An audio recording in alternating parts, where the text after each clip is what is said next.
Welcome to Small Business, Big Network, the podcast for small business owners who want big results from their networking. I'm Liz Drury, a freelance voiceover artist who knows that if you're not working, then networking could help. Nathan Lomax is the director and co-founder of Quickfire Digital, though he's been an entrepreneur since his school days. He also runs networking events for other digital agencies and businesses who are selling online. Thank you very much for being my podcast guest today, Nathan. Oh, thank you for having me. It's lovely to be here. Now, before we talk about your current business, I'd like to dig into your past a little bit. And I was having a look at your LinkedIn profile, and I can see that when you were at school, you took part in Young Enterprise. So tell me about that experience. Blimey, you have been digging. I had the opportunity through school to get involved in the Young Enterprise Scheme, and it's something that I didn't think personally our school did enough about. And so there was a lovely careers advisor at the time called Margaret Ford. She was lovely. And she said it's something she used to do and hadn't done a lot at this school. So we decided to give it a go. I created a company called AVD, which I think was Latin for I see, I listen, I hear, or something, audio, video, disco, or something. Anyway, we created this company and we started to run a series of events. We ran something at the Christmas lights. We rented out a car park in Holton, sold parking. We sold celebrity chef soup. At an event, we did a candy casino. I'll never forget. Basically, the rule was if someone landed on the jackpot, they got £5 worth of free sweets.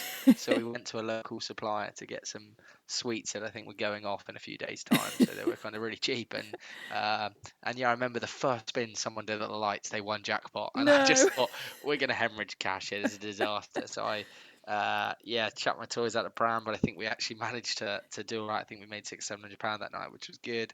The car park was actually the best one. We made thousands. Wow. And people would park, and it escalated. Before long, I was dressing up as Father Christmas, and we were wrapping. I never forget we offered a gift wrapping service for people that bought their presents. But if you've ever seen my wrapping, I'd probably stick to tinfoil. I'm absolutely terrible. So that was that. But I mean, all in all, we had an absolutely fantastic time. I don't think we necessarily followed it through as much as we could have in terms of entering the relevant competitions and going through the stages, but there wasn't masses of support for it at the school, and therefore it was all a bit of extracurricular fun. But it certainly got us into the world of entrepreneurship. It then led me to selling mittens. I asked my nan she was knitting mittens at the time, so we'd sell them to the school or people in the school. She would make them for £2. I would sell them for £5 and keep the £3. And she had to buy all the wool as well. So I was like, blimey, this is quite the scheme. And she, poor old Nanny Pam, at the time, I reckon she probably did 80 to 100 pairs. Wow. We did some, we were selling a lot of mittens at the time.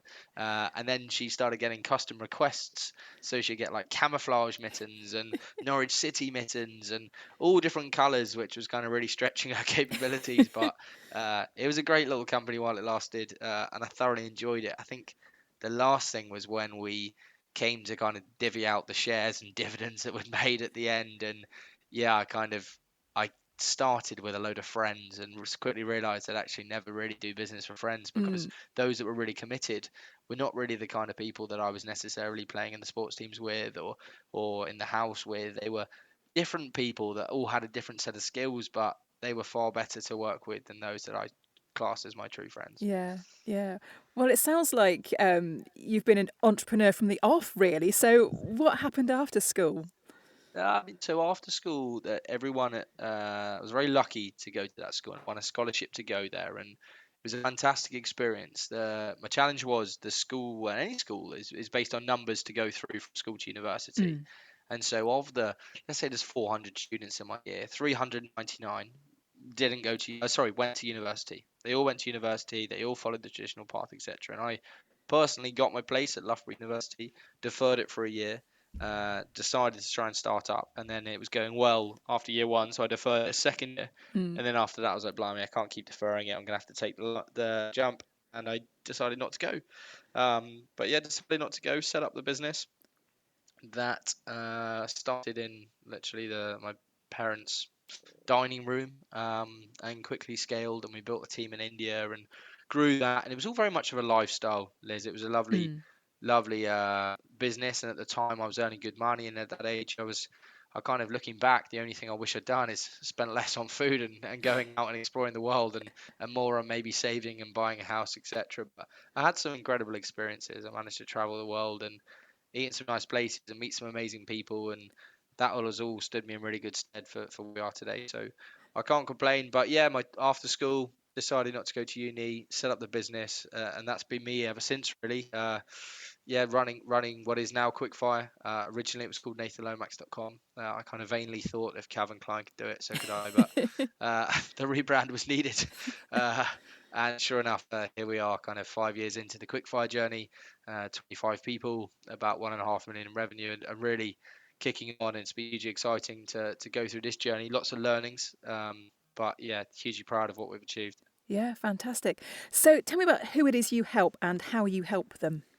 Yeah, so typically we're helping retailers between 1.7 in revenue and 70 million in revenue that are looking to kick on, particularly through the platform of e-commerce and particularly through the content management system, which is Shopify or Shopify Plus. Hmm. So the agency is D2C specialist, so direct consumer, and we primarily work with brands either already in Shopify and Shopify Plus, looking to maximize the commercial potential of that platform, or we take people from other e-commerce platforms on the market, whether that be Magento or BigCommerce or Salesforce Commerce Cloud or any of those. How do we take them from those platforms and into Shopify? So a big part of the business is migrations, and Hmm. then a big part is kind of ongoing retainer growth, and how we make sure, whether that be 20 hours a month or 40 hours a month or 60 hours a month, we're almost like an outsourced dev outfit for many retailers that Mm. want the development support but can't justify a full-time development team. Hmm. We kind of bridge that gap. And so, what kind of products are your customers selling? A whole range of products. So one of our clients sells sofas, another sells sportswear, another jewelry, another sustainable goods. Yeah, that's part of the beauty, Liz, why I love doing what I'm doing is that almost every day you're working with somebody different selling something different. And that's nice because while there are nice varieties, there is consistency in terms of the things they're looking to improve. So there's a Mm. couple of core metrics. One is average order value, e.g., how much are people spending each time they purchase from you? And one is conversion rate, e.g., if I send 100 people to your website, how many of those are actually going to buy something in the first place? Mm. And there's other metrics such as lifetime value. So how much does a customer spend over the duration of the relationship with you as a business, and that kind of thing. But that's what I really like is that the tactics and tricks to kind of improve those metrics are pretty consistent. Doesn't matter what sector you're in, Hmm. but the variety comes from talking to someone that's selling surfboards through to somebody that's selling coffins. Like it's a wide variety of clients. And what kind of difference do you find you're making by working with these clients? I think the biggest difference we're making is that we're able to bring proactivity to the business where typically they're blinkered in terms of where they're looking to go as an organization. I think many of the businesses we work with have fantastic product, they have great teams, they just can't really break through the next level of growth. And Mm. so for us coming as an agency, you can bring external perspective, you can bring consultancy. We talk a lot about shifting the model from a do for me agency, e.g., Nathan, can you move the button to the left? Through to think for me agency, which is Liz, why do you want the button to the left? Like, Hmm. do you need it to be to the left, or actually should it be to the right, or should it be changing color, etc.? What is the outcome you're looking for, and how can I help you achieve that? So, I think this is where we're really starting to add value to our clients and really make a difference. Is where we're providing that kind of consultative approach to help them grow their online business. Now, online is just one channel, and if you look at the big shift at the moment for retailers between having an online store and an offline store, what we would like to do as an agency is help people bridge that gap. So we Mm. help them sell offline and online. And that's something that I think going into 2023, more retailers are really going to be focusing on is how can they get all their channels, whether it be Amazon, eBay, Shopify, Google Ads, etc. How can they get everything talking together and Yeah. working in unison? And that's where typically an agency like us would come in. Yeah. Now, something else that I noticed from your LinkedIn profile that you act as a student mentor. Tell me something about that. This is the most thorough research someone's ever done. This is wonderful. Yeah, so I was mentored when I started the business. I'm still mentored to this day. Originally, I was mentored by a guy called Neil Adams, a really nice chap. I talk about him in most podcasts and things I do. I'll forever be grateful to that guy. Um, And I always said at the time, so the story goes is that I was traveling and I reached out to Neil and he said he'd like to meet me for a coffee. And at the time, I was offering free work to everybody. And he said, actually, if from this day forward, you're £20 an hour and you will no longer do free work. Mm. And he's going to go around he said, you can come around my house once a week and I will teach you the principles of kind of marketing and business. And that was absolutely invaluable. I was with him for 2.5 years, kind of going to his house and learning and reading and sharing and thinking, and absolutely incredible. And so I always thought, as I kind of went on my own journey, that I'd like to give it back in Mm. some way. And so I find that the mentorship stuff we do with the UEA hugely rewarding, which is the local university here. I also do a lot of stuff with the Help to Grow scheme, which again I found hugely rewarding and a great program. I mentor or non-exec 5 or 6 different agencies, albeit pro bono, kind of just as a good thing to do. And Mm. I just think that's really important that if you can and you have the opportunity to, it's important to give back and support the next generation coming through. Because at one point that was me, and I was looking for my big break, and I got it, and I got that opportunity, and I got that support, and therefore it's on me now to be able to give that to the next lot of people coming through. Yeah, brilliant. And talking of good things to do, tell me about your charity work. Yeah, I've always been passionate about doing something for charity, and there's a couple of different things we've done. The first was about my brother is autistic, and Mm. I wanted to help autistic people get into the workplace. So we set up a charity, or was in the process of setting up a charity just before COVID, to help autistic people get into the workplace. And we had a lovely guy called Jack that was our kind of pilot that we were working with him to get him into our agency and to see how it went. And that was all really good. And before we know it, we were in Birmingham at the national finals for kind of diversity and disability awards. It was absolutely remarkable. And we had a great evening. And Jack's a cracking guy. And yeah, it's something I've always wanted to do more of. I just think, unfortunately, there's time. There's never enough time in the Mm. day, and actually, less is more. And I need to really focus on the agency and its growth and stuff. Kind of put that to the back burner. It's something that if I can take the agency to where I want to and either sell it or step back or whatever, then I'd definitely look to pursue again. I think there's a Mm. huge need for to get the talents of autistic people. There's got so many hidden talents that I Yeah. think would be hugely useful in an agency. But I just didn't have the time necessarily to commit to as much as I would like. We've done charity golf days and fundraisers and all sorts and sleep outs and you name it. And I've loved the stuff I've done with charities and continue to do with charities. Uh, I just need to make sure that I don't allow it to take my eye off the ball and Mm. focus on the charity as opposed to the agency. The big campaign we did just before the pandemic was called the Giveaway Gang. The idea was inspired by I was with a partner at the time, and her and I were watching a film about a king and queen that went to an orphanage and Mm. gave out presents one Christmas, and I really got this sense that I felt like I was needing to do the same, and so I did a bit of a local fundraiser and got people to bring in presents and cash donations, and before we knew it, we'd got 5,000 presents and £5,000 cash, and Wow.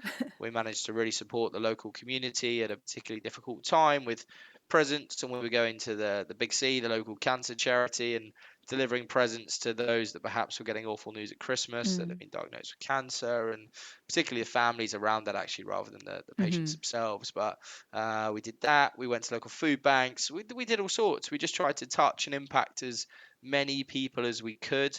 That was with a lady called Sophie Jury, Sinead Merrin, Matt Key. They were the kind of key task force, and we had tons of other helpers and local businesses that supported it. And I always said I would love to.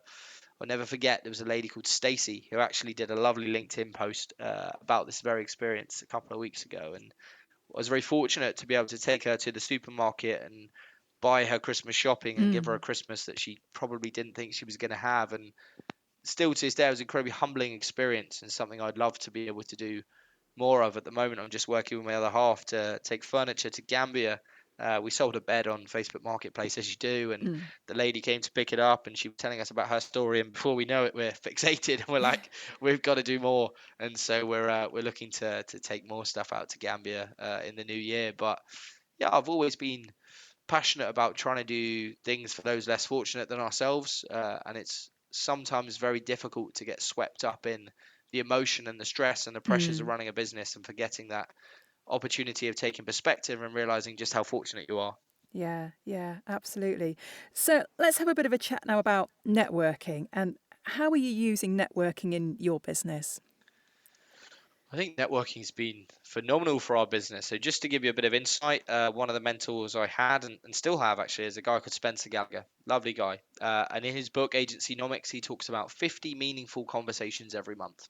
So he says that to grow your pipeline or your sales pipeline to the size it needs to be, you need to have roughly 50 meaningful conversations every month, Mm, which I was starting to do during just before the pandemic, and that was going well. And for example, I could go to an event and I could meet 10 people and I could do it all at once, mm, or I'd have individual coffees or lunches or dinners, etc., etc.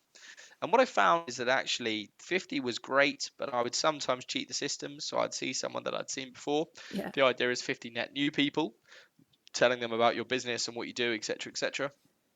And when you go to an event or you're a speaker at an event, you can kind of share your story with 30, 40, 50, 60, Mm, 100 people at once. And therefore, that was a great way to hit those numbers. Now, the pandemic came, and obviously, we couldn't have the coffees, the lunches, the dinners, yeah. etc. And therefore, I was like, crumbs, how am I going to continue this networking? So we moved to Zoom, as everyone did, and Google Meet and Teams and all that good stuff. And we moved to 400 meaningful conversations a month. So 20 calls a day for half an hour at a time, 10 hours a day, 5 days a week. And I just met the most extraordinary amount of people from all walks of life. I mean, primarily with an agency background, but I mean, agency owners of all shapes and sizes and diversities, and just amazing. And I really built a bit of a name for ourselves in the world of agency. Now, the magic with that networking is that on the call for 25 minutes or for 30 minutes, I would just ask them questions like you and I are doing now, Liz. I Mm, would just ask them questions about themselves, get them talking about themselves, and I would just find out more and write it all down. And then at the end, I tried to make 5 really useful introductions. So listening to them really intently, I'd say, who do I know in my network that would be really useful to that mm, person? Now, of course, as those conversations grew and I was having more and more, that became easier and easier. And before I knew it, I was kind of building this bizarre little spider's web where everyone was knowing everyone and connecting to everyone. And the kind of common thread was me. mm, And so as we came out of lockdown, I was thinking, this is great, and I know all these people now, and this is amazing, and they've all got this burning sense of reciprocity because they feel like they owe me a favor, yeah. like a piggy Yeah. bank, like an IOU, because I've made these intros and that's possibly helped them or bought them a lead or refreshed their perspective or whatever it is. They now feel like they owe me something back. And Yeah. normally that came in the form of a lead or a box of chocolates in the post or whatever it was. But after lockdown, I don't want to keep having 400 calls a month. It's exhausting. Yeah. So we started running events and we were running agency lunches and agency dinners. And I was having 40, 50, 60 people at these dinners and lunches. And that allowed me to continue that kind of level of conversation and reach without having to have 60 individual Mm. calls. And are those events still going on now? They are indeed. So we hosted the last one a couple of weeks ago. I think it was 40, 45 people there. Yeah, cracking lunch, really enjoyable atmosphere, and really good chance to get together. I'm now trying to create little micro communities, particularly when in the e-commerce and retail space. The agency space is wonderful. It's remarkable. There's lots of agency networks out there. And I think it's one thing I would say to anyone listening and thinking of doing something similar is number one, the timing was absolutely right for those conversations. If someone made 5 introductions to you now, and a couple of them are useful, a couple are not, you might see that as a bit of a burden. But at the time, people were desperate to find a way out of the Mm. pandemic. Like, what are we going to do? We're not sure if we're going to be here tomorrow. So people were always open to having conversations. So the timing was spot on. And it was just, like I say, right place, right time. I was the first to do it. I now see more and more people do it. So that was really helpful. But I think going forwards, you start to learn where your actual target market is. And we Mm. don't run an agency network, right? We're not building an agency network. And therefore, after a while, you start to think, actually, is this the best use of my time? Mm-hmm. Or do we do a couple of these agency dinners a year rather than 4 or 5? And maybe we focus our efforts on e-commerce events or retailer events where we're actually going to be with potentially our target Mm. market. Does that bring more value to the agency? Quite possibly. Yeah. And so where are you running these events and so how far afield are people coming from to them? Yeah, so these are based primarily in London. Um, I've had people travel from Manchester, from Birmingham, one lady from Edinburgh, Wow. which was hugely flattering. I'd like to think she had something else on that day as opposed to just coming for the lunch. It was a hell of a way for lunch. But yeah, I mean, typically, last time actually, I did have three guys fly over from Dublin, which again was very nice. But yeah, I mean, to be fair, it's normally London and surrounding areas. I mean, it takes me personally 2 hours to get into Mm. London on the train, so anywhere within London in a 2 or 3 hour radius is typically the catch.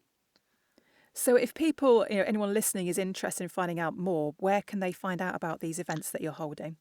Yeah, great shout. So the best thing is probably to contact our events and partnerships manager, which again was one of the best hires we made. In fact, this afternoon we've just been fleshing out our plans for 2023, and there's me trying to run 1,000 events a year. And we're kind of having debates with the rest of the founding team about whether we need to run so many events, etc. But realistically, if you reach out to Rose, Rose at quickfiredigital.com, should be able to tell you more about the events and get you along. It'd be lovely to meet you, to share stories, and to try and support you, either giving you a leg up in the agency community, or just connect you to other people in the room that you might find of value. Yeah. So why would you recommend networking to other small business owners? I think the beauty of networking, I mean, I, for one, actually, everyone thinks I'm extroverted, and I am to an extent, but I actually still get really daunted by the thought of networking. I Mm. hate it. I hate the thought of going in a room, not knowing anyone, the pressure. So for me, networking is a great place to hone your skills about talking about your business and what you do and why you do it, as opposed to talking directly to clients. I found networking a great opportunity to build mutual relationships, contacts, partnerships, friends. Some of my best friends now I've originally met through networking. So going to the right event is really, really important. And that's Mm. one thing I would say is that I kissed a lot of frogs during my networking career, and I went to a lot of events that perhaps weren't the right event, or maybe had the right intentions but weren't properly executed. And so now I would absolutely say networking can be your best friend if you use it correctly. It's very easy to be busy and be networking every single day, and I'm Mm. constantly getting invites to dinners, to lunches, to breakfast, to all sorts, which is incredibly humbling. But just try and focus on the ones where you can add most value, and those that you can hopefully get something back from as well. Yeah. So who ideally would you like to see coming to your next events? In terms of the retail events, we're running several panel discussions. We're running a big D2C awards, hopefully. For us, I would love to see any retailers, anyone out there on Shopify, or anyone out there that's looking to come to Shopify. They're the kind of people we'd love to see at our events. In terms of the agency events, anyone that runs an agency, doesn't matter what shape or size, it would be great to see you share some war stories and see how we can help. So they're the typical ideal customer profiles we'd be looking for our events. If you don't fit those molds, but still feel like you'd like to come, you could add value to the group, etc. Please do, like I say, get in touch with Rose, and we'll have a discussion about what we can do and where you might be able to fit in. I just think that actually sometimes a friendly hand on the shoulder to say, look, while I really appreciate you wanting to come, I'm not sure that as an accountant, for example, this particular Mm. event is right for you. And if it is it right for everyone else in the room? That Hmm. there's an accountant there that possibly can help for sure. But at the same time, then you start treading on the things of, okay, well, should that person be sponsoring because they're getting in front of their ideal client? Hmm. Is it something that we co-market, or what do we do to make sure the quality of the room, the integrity of the room is maintained at all times? Yeah. So just finally then, Nathan, if people want to connect with you, what's the best way for them to contact you? I think the best way would actually be LinkedIn. I'm doing more and more on LinkedIn. I try and post each day, just trying to document the story of the agency and where we're going. And I think, yeah, the best thing would be reach out on LinkedIn. I'd love to have a chat. I'm really keen to support anyone that's looking to grow and kick on in the world of business. We're all there once, and I've by no means made it to where I'd like to get to. But at the same time, hopefully, I've come across some of the experiences or challenges that you may be facing, and maybe a chat over a coffee or a cup of tea or whatever can help kind of alleviate some of those concerns you've got, and give you some fresh perspective that perhaps you struggle to see with everything going on around you. Lovely. Well, thank you very much, and the best of luck with Quickfire Digital in 2023 and all the events that you're running as well. No, I really appreciate it, Liz. Thank you so much for having me, and thank you to your audience for listening. Take care. Thanks for listening to Small Business, Big Network. If you found this podcast useful, please do rate, review and subscribe. And don't forget to share it with the rest of your network too.